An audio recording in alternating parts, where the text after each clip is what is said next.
повика пленумот на гласање.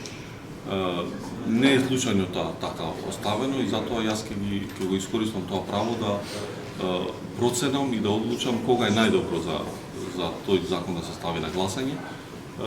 И нормално сакам да знаат сите и граѓаните и опозицијата дека не планираме скришум да го донесеме. Ќе биде свикана седницата, ќе бидат сите пратеници повикани и ќе одлучи пленумот. Моја обврска е да одлучам на кога е најдобриот и најпригодниот момент за одлучување, а потоа како ќе одлучи пленумот, сите тоа ќе го испочитуваме.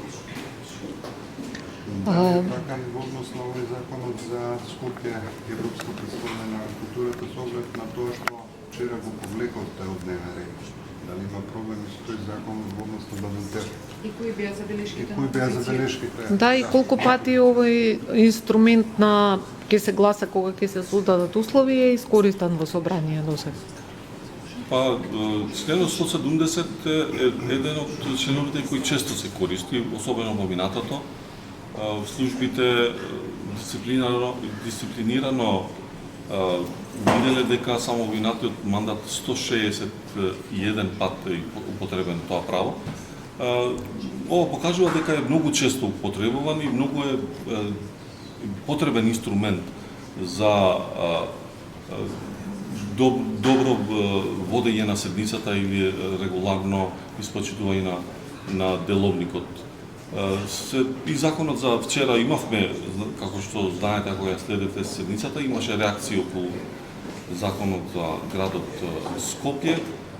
Јас свикав вонредна координација, увидовме дека има отпор од опозицијата, ни нормално мнозинството не секогаш така по секоја цена нешто да се донесе. Ако има отпор, ако има аргументирани ставови, сакаме секогаш и ние да попуштиме и така беше и вчера. Значи, во најбрз можен рок ќе треба да седнат пратеничките групи, координаторите, да видат дали е содржината на законот проблем, дали е процедурата, што се однесува до Бадентер. Апсолутно тој закон ќе се гласа со Бадентер, затоа што и околу тоа имаше двоумења. Тој закон ќе се гласа со Бадентер. Ако има проблем со другиот дел од содржината, ќе треба да се разговара. Ако треба да се поправи, ќе се поправи. И се надеваме во најбрз можен рок тој да дојде во собраниска процедура и во пленумот и да се изгласа.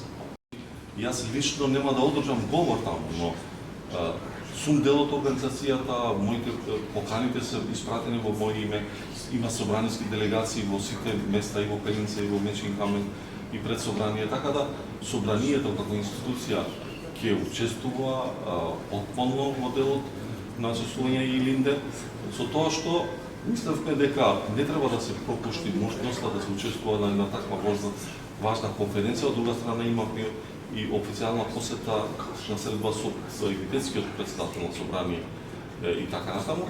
Така да сакам во јавноста и да сите граѓани да им чуат порака дека Африн Гаши, претседател на собрание, ги почитува сите државни празници, тоа сум го покажал секогаш.